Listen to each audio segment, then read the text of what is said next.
right. Good evening, Lighthouse friends. Thought I'd do tonight's lesson recorded outside. It's super nice out today, and I love this spring and beginning of summer weather, and especially love spending time outside here where we live, where there's lots of the sounds of nature, and we get to enjoy our animals and the place that we have. And so just thought I would change it up here a little bit tonight, and I want to talk to you about something that I really wish folks would have helped me to understand when I was younger.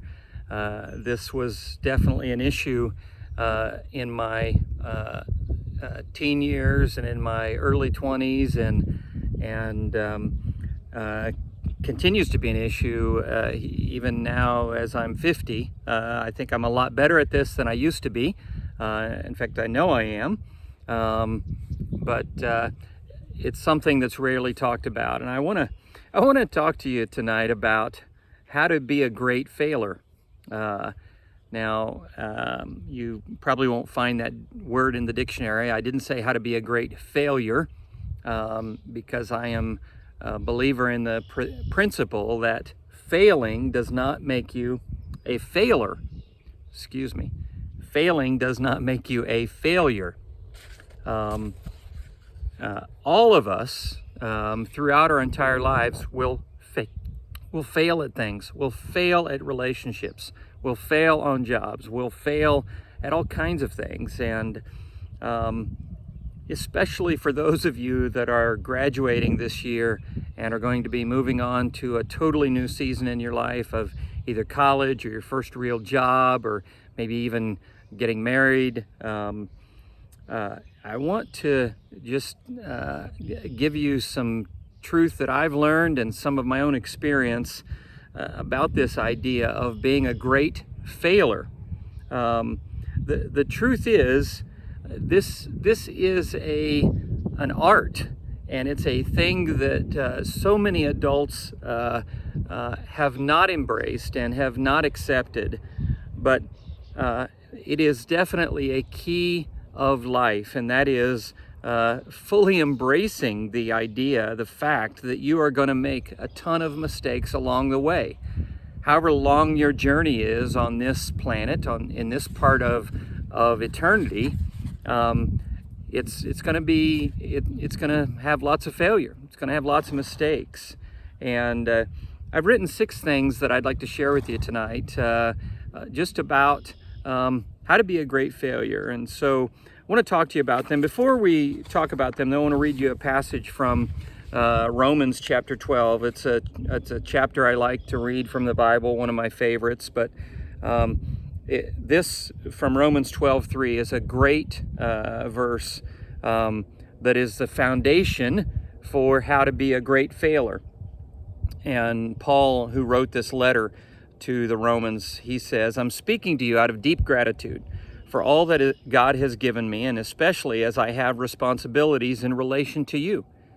Living then as every one of you does in pure grace, it's important that you not misinterpret yourselves as people who are bringing this goodness to God. No, God brings it all to you. The only accurate way to understand ourselves is by what God is and by what He does for us, not by what we are and what we do for Him." Wow, that is something we all need to embrace. This from the Message translation, one of my favorites. The NIV says it in a way that some of you might understand. It says, "Be careful that you not think of yourselves more highly than you ought."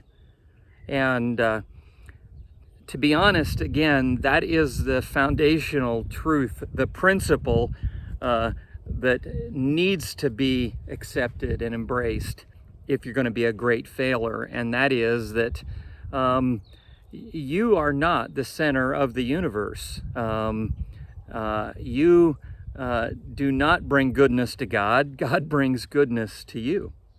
And so I want to talk to you about these 6 things, about how to be a great failure. And the first one is, you've got to become an expert at quickly owning the truth. As quickly as you notice that you've made a mistake, as soon as you notice that you have failed, own it. Don't be afraid to talk about it. Don't try to hide or cover up the mistake, or try to make it look like somebody else did it. And especially where appropriate, talk about it. Share the fact that you made a mistake, that you did this thing that was wrong, that you missed this thing that was important. Share that with your friends, with your family, when appropriate. Some of the worst situations that I've gotten myself into have been because I refused to admit the truth. I was so, especially in my early 20s, I was so caught up in wanting to present on the outside a different version of myself than what the truth was. I would lie. I would either exaggerate or completely fabricate some alternate story in order to buy myself some time or simply cover up the mistake that I'd made. Here's the thing. The Bible is very clear about two things. It says, one, a man reaps what he sows. In Galatians 5, it says God cannot be mocked. In other words, God sees everything, and you don't hide or cover up anything from God. And he is, while he is a God of mercy and grace, he's also a God of truth and justice. And in Galatians, it tells us that you reap what you sow. And the Bible also says that your sins will find you out. And that's why I say some of the worst situations that I've gotten myself into are those times when I tried to cover up, those times when I tried to hide, when I worked hard at making sure the truth didn't come out. And so that's the first thing I would say to you is quickly own the truth. The second thing I wrote down was this: learn. The more you do number one, which is quickly own the truth, the better you'll get at number two here. The things that have been the most painful in my life, the mistakes that I've made that I've had to correct or suffer through the consequences of, those are some of the best lessons that I've learned. And if you pay attention to the mistakes that you make, if you pay attention to the missteps that you have, if you really allow yourself to look at the sin that gets exposed in your heart, that is the quickest way to grow and to develop and mature. And the truth is, some of your mistakes will reveal things about your character that need to change. Some of them will just be a result of being distracted, being too busy. But sometimes we're careless and insensitive, and sometimes we're even reckless. Sometimes we're selfish and greedy, and the more you pay attention to those things, pay attention to truth from God's Word, and pay attention to your heart, and learn the lessons you need to learn from the mistakes that you make, the more mature that you will become.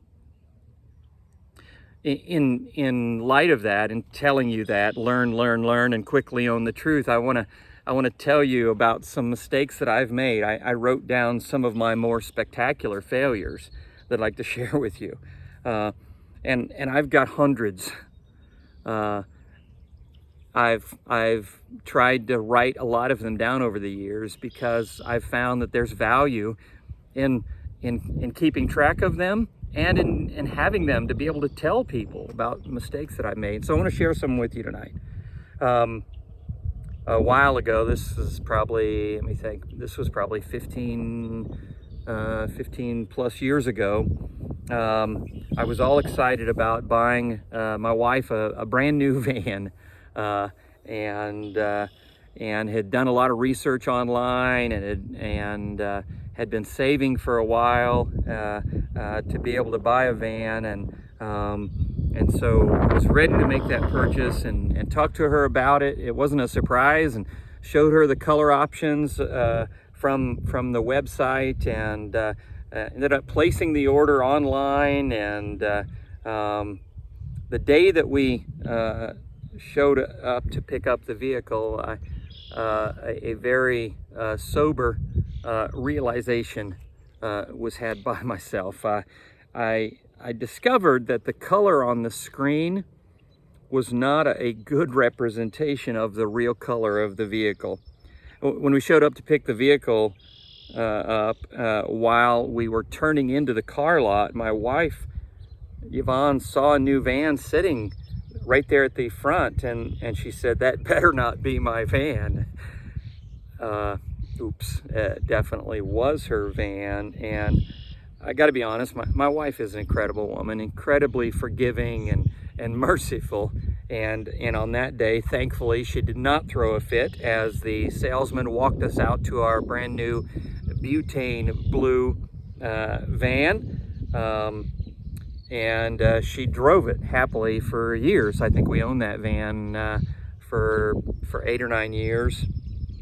And she did regularly remind me that butane blue was not her choice of colors, but it was definitely a spectacular failure on my part that I got reminded of regularly, just every time I looked at the van.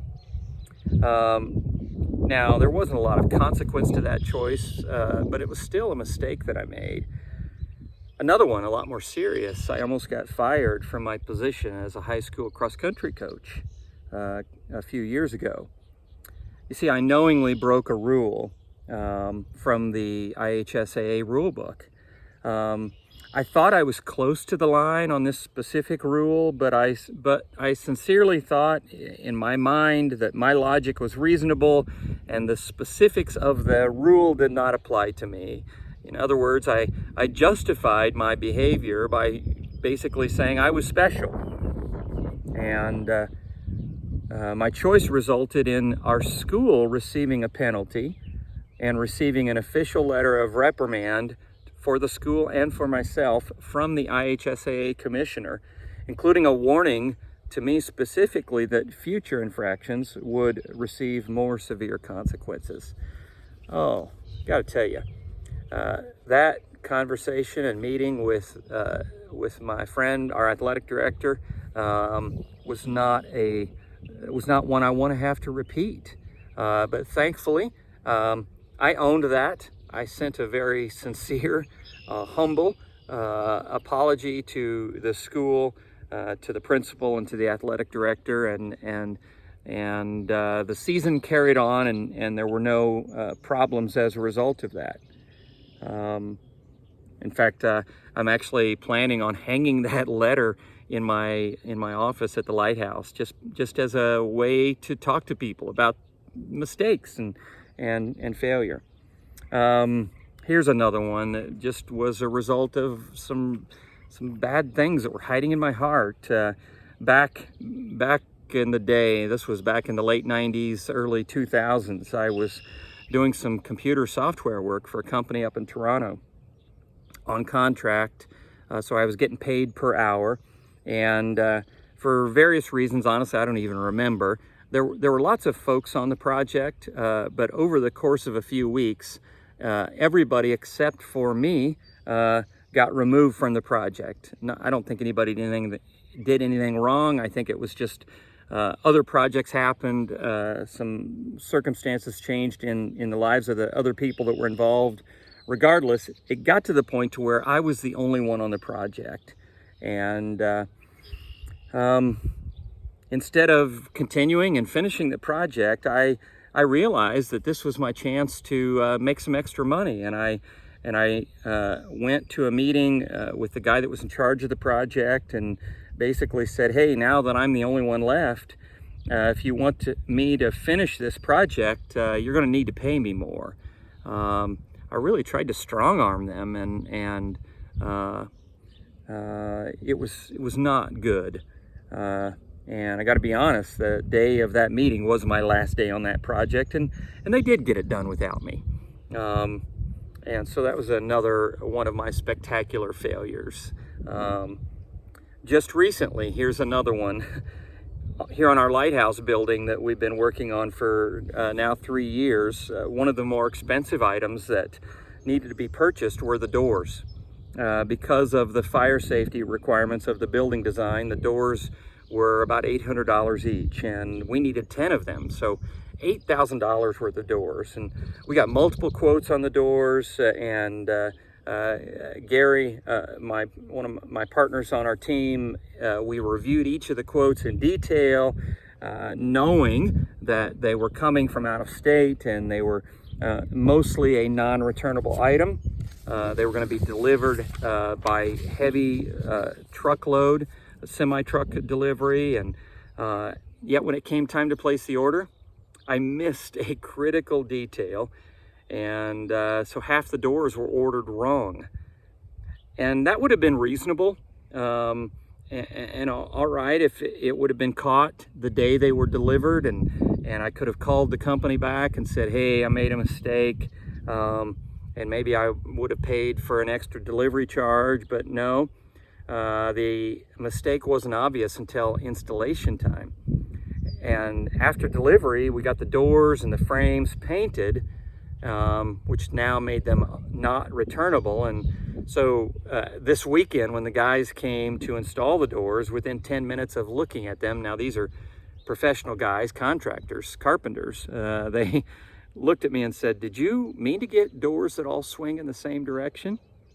And I scratched my head and went to my computer and pulled up the order, and sure enough, I had missed that one critical detail in that we needed 5 left-hand swing doors and 5 right-hand swing doors. And so at that point, it was either install them as is or wait on 5 of the doors and spend another $1,500 on frames to get those replaced. If you come into the Lighthouse and notice that some of the doors swing into the rooms and some of them swing out, you can thank me. So there's some mistakes that I've made that some of them were just honest mistakes due to me probably being too busy and careless. Some were deep character mistakes rooted in things in my heart, sin that had to be dealt with. And so I just wanted to share some of those with you to say, I do a lot of things. I've got a job, I work, I write software, I deal with lots of different people. I'm in various leadership capacities. I have a lot of success in a lot of things that I do, but I also make a lot of mistakes, and that's just 4 of them. I've got them every week, and so I wanted to share some of those with you. Number 4, learn to let the mistakes go. Do not let them own you. Ultimately, no matter what you do in life, you've got to learn to move on. Whether it's success or failure, you've got to move on from today to tomorrow. Some mistakes are easy to move on from. You try to carry the hot pizza on a slippery cardboard box and it slips off and lands upside down on the floor. Yes, I've done that. That's easy to move on from. You either decide to fix another one or eat a peanut butter and jelly sandwich. But some mistakes that you make, that thing that I talked to you about in regards to my job, where I tried to strong arm the company I was doing work for to paying me more money, I didn't get any more work out of them. And so the consequences to me were deeper. But I had to let go of that. I learned my lesson, and I did go back to them and confess that to them. I went straight to the guy that was in charge of the project, apologized to him about the mistake that I'd made and asked him to forgive me. And he did, but he never invited me to work on another project.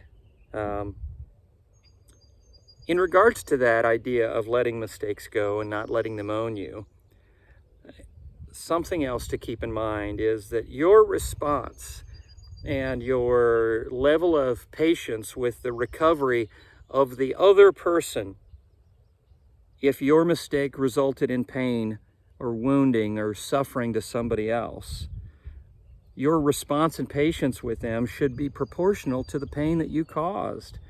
If you punch someone in the gut, even if it was because you were absent-mindedly swinging your arms around wildly, you still should not just say, oops, sorry about that, and then move on. You've got to respond appropriately. For example, I've had, unfortunately, many times where I've said some very insensitive things to my wife over the years. We've been married, it will be 29 years this year. And I've learned that the best way, the right way to approach her in response to the pain that I caused is to be humble and to be kind. I will ask her if we can talk, not forcing her to talk until she's ready. And then I look her in the eyes. You can ask her. I've done this a lot. Very often I'll reach out, take her hand, and I will look her in the eyes and say that I'm sorry, sincerely. I will tell her very clearly as I can that what I did that was wrong, and acknowledge that I caused her pain by my choice. And then I'll ask her to forgive me. And I can tell you, there's no record of wrongs. There's not a single time I can remember where she has said, no, I'm not going to forgive you. You hurt me too much. And so your response and your patience with the recovery of the other person and their response should be proportional to the pain that you cause. Number 5, go anyway. Take the job, kiss the girl, place the order, cross the line, jump out of the plane, hop on the horse, buy the house, sell the car, send the email, whatever it is. Do not let the fear of mistake making stop you from decision making. Let the pain of your previous mistakes, like we talked about in number 2, and the experience of others be a guide, but still proceed. Do the things in life that you want to do, that you've been called to do, that you were made to do. Hebrews 12 in the Bible, it says, therefore, since we're surrounded by such a great cloud of witnesses, let us throw off everything that hinders us and the sin that so easily entangles us, and let us run with perseverance the race marked out for us. Here's the interesting thing. When it says we are surrounded by such a great cloud of witnesses, it's referring to a bunch of people that are talked about in Hebrews chapter 11. And that list includes a murderer and a prostitute. And it ends with, these were all commended for their faith. So, being a mistake maker does not keep you from being a difference maker. Finally, find friends who get this and surround yourself with people like this. Show them mercy when they make mistakes. You'll need it when you make yours. Thanks for listening tonight, guys. Have a good night.